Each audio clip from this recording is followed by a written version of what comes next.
Some of you may have heard this sweet and calming sound as your yoga session ends. Or maybe you've meditated in a Buddhist sangha and heard it as the call to prayer. But today this little instrument calls to mind a more discordant scene, because life is a mosaic of triangles. We live in anxious times. War rages on in Eastern Europe. The virus may be milder now, but people are definitely still getting infected, some quickly returning to health, others struggling with long COVID, and now I'm hearing about something called medium COVID. Not only that, but there are mass shootings around the country, tornadoes, wildfires here and everywhere, inflation, high gas prices, higher prices at the grocery store. Anxiety abounds. One way most of us deal with anxiety is by constructing triangles, emotional triangles. It's just so much easier to blame a third party than deal with people or situations head on, amen? Stomach churning about a disagreement with your boss? So much easier just to confide in a coworker than confront the boss directly. Triangle. Unhappy about inflation or the war or something else in the public realm? So convenient to excoriate the Democrats or the Republicans. Triangle. Job loss, economic struggles. Too easy to point to recent immigrants or others not of our tribe. Triangle. Triangles stabilize the situation for sure, but not always in a healthy way. Often triangles are transient. We just move right on with our lives, but other times we can get stuck in them. And then they can profoundly affect our relationships and change the trajectory of our lives. And that's what happens in this very complex and well-known parable that Jesus tells as the climax of 3 parables in the 15th chapter of Luke's Gospel, otherwise known as the Lost and Found department. This one follows, as you know, the shorter parables of the man with the lost sheep and the woman with the lost coin. Traditionally known as the prodigal son, the title might be a little misleading because all 3 characters are equally important. The younger son, the older son, and the father. The first triangle we encounter is younger son, older son, father. Now you might rightly say we don't even meet the older son till much later in the story. Correct. But Jesus does start out, very first line, there was a man who had 2 sons. So there he is, right at the start. And I'm just going to guess, maybe I'm wrong, we don't really know, but I'm going to guess that the younger son's unhappiness with his situation there at home had been brewing for a while. Can't prove it, but my conjecture is that the kid's plan to take his inheritance and flee might just have something to do with his relationship with his older brother. Maybe? In any case, the son definitely triangulates his father into it. Note that when we form emotional triangles, there's usually 2 insiders and 1 outsider. The outsider doesn't always get a choice about getting drawn into this unhealthy formation.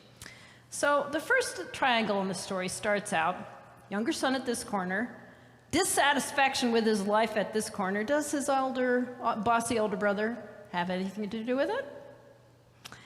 And kid brother triangulates their father into it by his proposal to take his share of the family farm and leave. Now, in that culture, that would have been amounted to saying to dear old dad, drop dead, since usually things would have been divided up only after the passing of the older generation.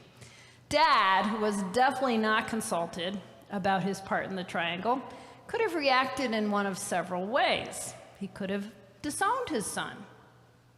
He could have tried to dissuade the boy from taking this drastic step. He could have simply refused. No, I'm alive and well, thank you very much, and no one is going anywhere. But this father is amazing. This father is unique. He's a prodigal father.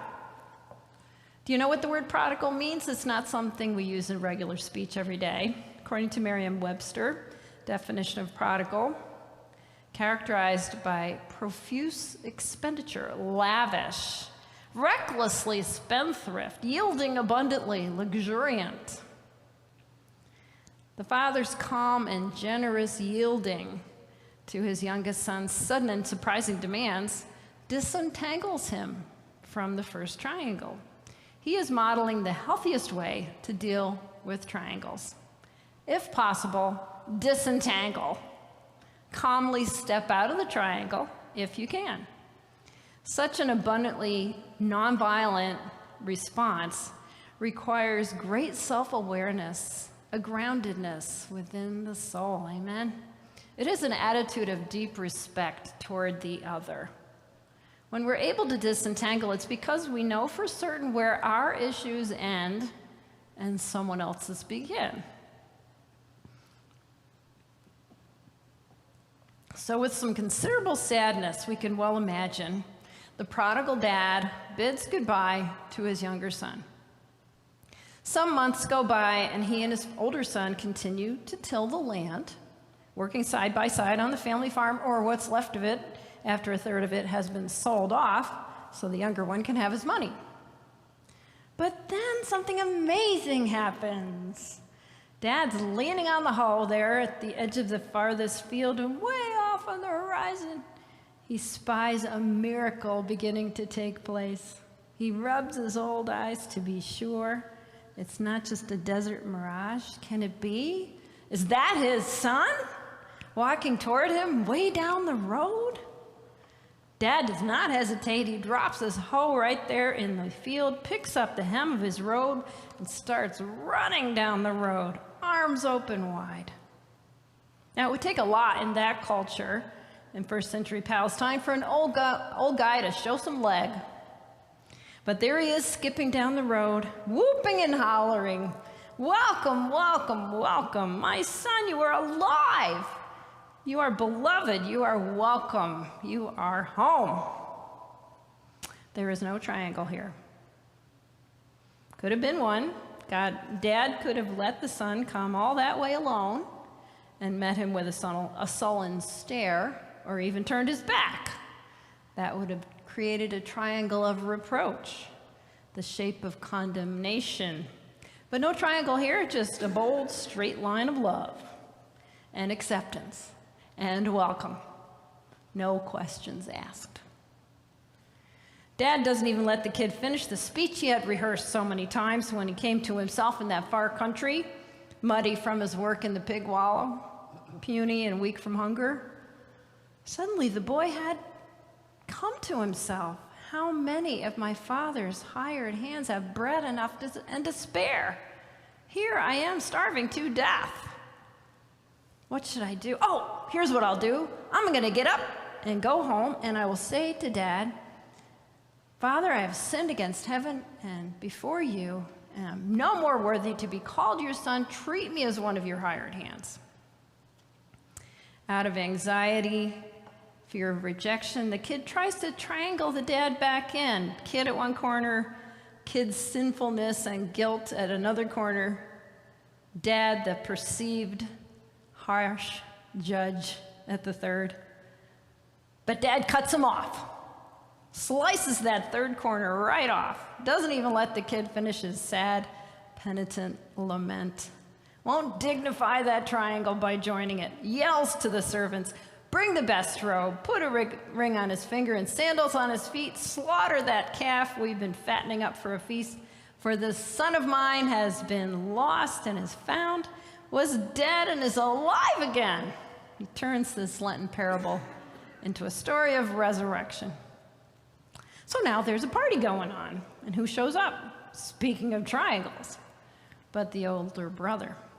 You see, there wasn't just one lost son in this story.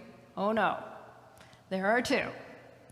The younger one got lost in what the NRSV so euphemistically calls dissolute living, partied hardy, wasted his dad's money. But the older one is equally lost in his arrogance, his self-centeredness, his self-righteousness. He is holier than thou. He's just so good, he's disgusting. And isn't that kind of a lonely place? When you believe that you are so good, you're untouchable. So here comes our last triangle of the story, our last attempted triangle. Older son at one corner, his resentment at his boring, stuck-up life at the other, projecting that onto dad, and dad's prodigal welcome of the younger son, to make a triangle of sadness and anger. Don't a lot of men do anger when they're really sad? I've seen that so many times. It's the boy code.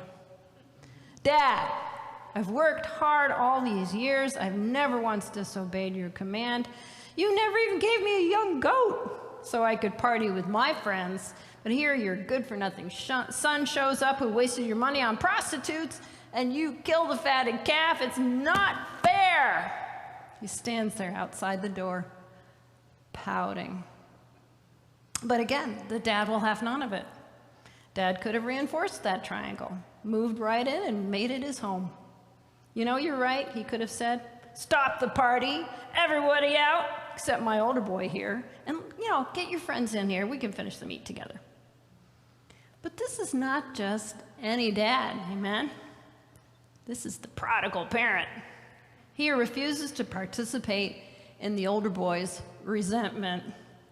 Son, you are always with me, and all that I have is yours. But we had to celebrate and give thanks, because your brother was lost and is found, was dead and is alive again.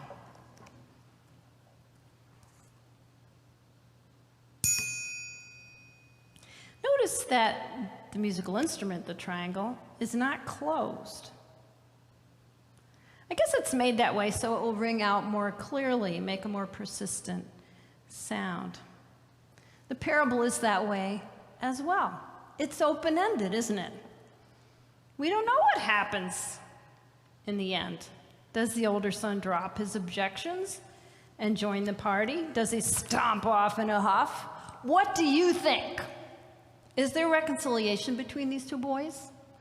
Or does the triangle of resentment become a permanent part of the furniture in the dad's home? I think Jesus left it that way on purpose, open-ended. Each one of us is invited to write our own ending in our own lives. Amen? Put yourself in the story.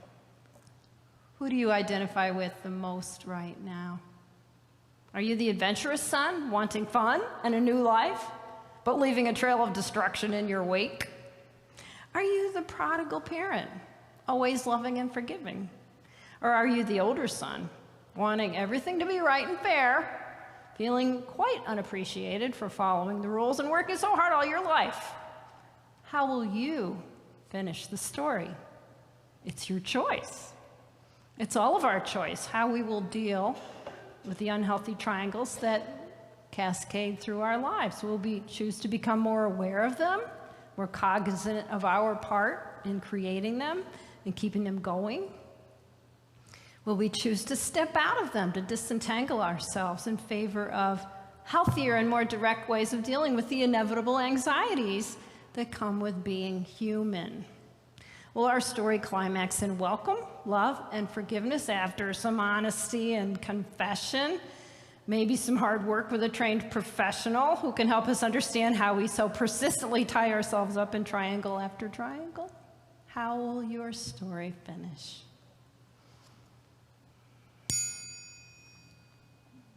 May our stories continue to sound in the direction of health, wholeness, maturity, love, and peace. And may they ring out in every direction with a clear note of welcome for all.